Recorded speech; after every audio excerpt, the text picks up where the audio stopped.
BRS government రాగానే హుస్నాబాద్ ను revenue division గా మార్చింది. ఇవాళ మీ కలను నిజం చేసింది కేసీఆర్ గారు. ఎన్ని చేసుకున్నాం మనం? మన రెవెన్యూ డివిజన్ తెచ్చుకున్నాం, డిఎస్పీ ఆఫీస్ తెచ్చుకున్నాం, ఎలక్ట్రిసిటీ డిఈ ఆఫీస్ తెచ్చుకున్నాం, గౌరవేలి ప్రాజెక్ట్ ను పూర్తి చేసుకున్నాం. ఇది మన చెరువు గండి మహాసముద్రం స్వయంగా కేసీఆర్ గారే వచ్చి అద్భుతంగా గండి మహాసముద్రాన్ని తీర్చిదిద్దుకున్నాం. ఈ నేషనల్ హైవే ఆ రోజు నేను సతీష్ అన్న ఢిల్లీకి పోయి గడ్కరీ గారిని కలిసి 2014-19 మధ్య ఇవాళ ఎల్కతుర్తి నుంచి సిద్దిపేట దాకా అద్భుతమైన నేషనల్ హైవే అయిందంటే కూడా ఆ రోజు మన ప్రభుత్వంలో మనం తయారు చేసుకున్నటువంటి పని. ఇట్లా ఎన్నో మంచి కార్యక్రమాలు. ఇంటిగ్రేటెడ్ ఆఫీస్ కాంప్లెక్స్ ఎంత అద్భుతంగా కట్టుకున్నాం హుస్నాబాద్ లో. అసలు ఆ రోజు ఆనాటి కాంగ్రెస్ ప్రభుత్వంలో హుస్నాబాద్ డిపోను మినీ డిపోగా మార్చిండ్రు. అంత 10 బస్సులో ఏముండే. మళ్ళా బీఆర్ఎస్ గవర్నమెంట్ రాగానే దాని ఫుల్ ఫ్లెజ్డ్ డిపోగా మార్చింది కూడా నాటి బీఆర్ఎస్ ప్రభుత్వమే. ధర్నాలు మీరు డిపో రద్దయిద్దంటే ఇక్కడ నుంచి హైదరాబాద్ దాకా మీరు పాదయాత్రలు చేసిండ్రు, యాదుకుంది నాకు. మళ్ళా దాన్ని డిపోను పునరుద్ధరింపజేసుకున్నాం. హుస్నాబాద్ పట్టణాన్ని ఎంత గొప్పగా తీర్చిదిద్దుకున్నాం మనం.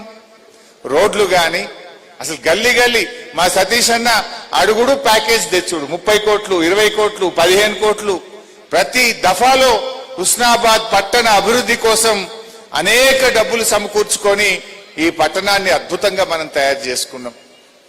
త్రాగునీటి కోసం ఇబ్బంది పడ్డ హుస్నాబాద్ మంచిని ఎండాకాలం వచ్చిందంటే పోరాటం ఉండేది, నీళ్ల యుద్ధాలు జరిగేది. అటువంటి హుస్నాబాద్ కు మరి అద్భుతంగా మిషన్ భగీరథ కింద తండాలకు గూడాలకు ఇంటింటికి కూడా త్రాగునీరు తెచ్చి అద్భుతంగా మన హుస్నాబాద్ ను బీఆర్ఎస్ హయాంలో తీర్చిదిద్దుకున్నాం. ఆనాడు మా సతీష్ అన్న అడిగితే ఆరోగ్య మంత్రిగా నేను మాతా శిశు సంక్షేమ ఆసుపత్రి ఈ హుస్నాబాద్ పట్టణానికి 100 పడకల ఆసుపత్రిని కూడా మంజూరు చేసి నిర్మాణం చేసుకున్నాం. ఇట్లా అనేక విషయాలు చెప్పుకుంటే ఎన్నో ఉన్నాయి మనం చేసినటువంటి పనులు. అసలు తండాలు గ్రామ పంచాయతీలు కావాలనే కళ దశాబ్దాల కళ.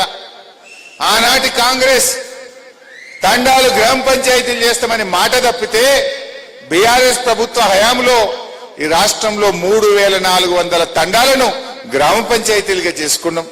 ఎందుకు మన హుస్నాబాద్ లో కూడా 120 దాదాపు 100 కొత్త గ్రామ పంచాయతీలు, సబ్జెక్టు కరెక్షన్. ఎన్నో తండాలు ఇక్కడ కూడా మనం గ్రామ పంచాయతీలు చేసుకున్నాం. ఇట్లా మంచి కార్యక్రమాలు జరిగినాయి. ఇందాక పెద్దలు జీవన్ రెడ్డి సాబ్ చెప్పిండ్రు బీఆర్ఎస్ మంచిగా పనిచేసింది, కానీ కాంగ్రెస్ ఎక్కువ ఆశ చూపింది. కృతజ్ఞతకు ఆశకు మధ్య పోటీ జరిగింది. కేసీఆర్ బాగా మనకు రైతు బంధు ఎలక్షన్లో చెప్పకపోయినా రైతు బంధు ఇచ్చిండు, ఎన్నికల్లో హామీ ఇవ్వకపోయినా రైతు బీమా ఇచ్చిండు, ఎన్నికల్లో చెప్పకపోయినా కళ్యాణ లక్ష్మి ఇచ్చిండు, ఎన్నికల్లో మాట ఇవ్వకపోయినా కేసీఆర్ కిట్ ఇచ్చిండు. ఇట్లా ఓట్ల కోసం చెప్పకపోయినా మన గురుకుల పాఠశాలలో ప్రభుత్వ పాఠశాలల్లో చదువుకునే పిల్లలకు సన్నబియ్యంతో కడుపు నిండా అన్నం పెట్టిండు. ఎన్నికల్లో హామీ ఇవ్వకపోయినా 4 కేజీలు కాదు రేషన్ కార్డు మీద ప్రతి మనిషికి 6 కిలోల బియ్యం ఇస్తా, సీలింగ్ లేకుండా బియ్యం ఇస్తా అని కేసీఆర్ గారు ఇచ్చిండ్రు. ఎన్నికల్లో చెప్పినవి చేసిండ్రు, చెప్పని హామీలు కూడా ప్రజలకు ఏం కావాలో మన కేసీఆర్ గారు మనకు చేసి ఇచ్చిండ్రు. అయితే ప్రజలు కేసీఆర్ బాగా చేసిండు, కానీ రేవంత్ రెడ్డి 15,000 ఇస్తా అంటుండు కదా, రైతు బంధు 4,000 పెన్షన్ ఇస్తా అంటుండు కదా, అక్కా చెల్లెళ్లకు మహాలక్ష్మి కింద 2,500 ఇస్తా అంటుండు కదా అని ఒక ఆశ పెట్టిండు మనకు. కృతజ్ఞతకు ఆశకు మధ్య పోటీ జరిగితే ఎప్పుడైనా ఆశే గెలుస్తుంది కదా, మనుషులం కదా, ఆశ గెలుస్తుంది. కానీ ఇప్పుడు నిజస్వరూపం బయటపడ్డది.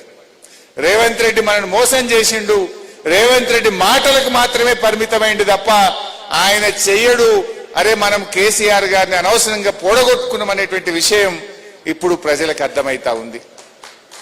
మొన్న కల్లాలల్ల వడ్లమ్మిన రైతులకు ప్రతి ఒక్కరు కేసీఆర్ యాదికొచ్చిండు. ఎరువు బస్తాల కోసం లైన్లలో నిలబడ్డ ప్రతి రైతన్నకు అరే నాడు కేసీఆర్ ఉండగా ఈ ఎరువు బస్తాల గోసలేదు అని గుర్తొస్తా ఉంది. రైతు బంధు కోసం ఎదురు చూసిన రైతన్నకు ఆనాడు మనము అసలు ఎదురు చూడు లేదు, అడుగులు లేదు, టింగు టింగు నా ఫోన్లు మోగినాయి, రైతు బంధు టైం మీద పడ్డది, కరోనా వచ్చినా రైతు బంధు ఆగలేదని ఇవాళ ఎదురు చూస్తున్న రైతన్నకు కేసీఆర్ యాదికి వస్తున్నాడు. ఇట్లా ఏ రంగం చూసినా అద్భుతమైనటువంటి ఫలితాలు మన బీఆర్ఎస్ ప్రభుత్వం అందించింది. మీరెవ్వరు కూడా అధైర్యపడాల్సిన అవసరం లేదు. మన పని మనం చేసుకుంటూ పోవాలి. కాంగ్రెస్ మోసాలను ఎండగట్టాలి, ప్రజలను చైతన్యపరచాలి. మనం గా పని చేసుకుంటూ పోతే విజయం తానంతట తానే మనకు వచ్చి తీరుతుంది. కానీ కార్యకర్తలుగా మనం మర్చిపోవద్దు. ఇప్పుడు ఎస్ఐఆర్ ప్రోగ్రాం వచ్చింది. అదేదో భూతమో ఎస్ఐఆర్లో ఏందో ఆగమవుతుందో అని అనుకోవాల్సిన అవసరం లేదు. కానీ మనం జాగ్రత్తగా ఉండాలి. ఎవరైతే పోలింగ్ బూత్ ఏజెంట్లుగా ఉన్నామో మన బాధ్యత సక్రమంగా నిర్వహిస్తే ఏ ఓటు ఎక్కడికి పోదు. ఏంది ఎస్ఐఆర్ అంటే ఏంటి? 20 ఏండ్ల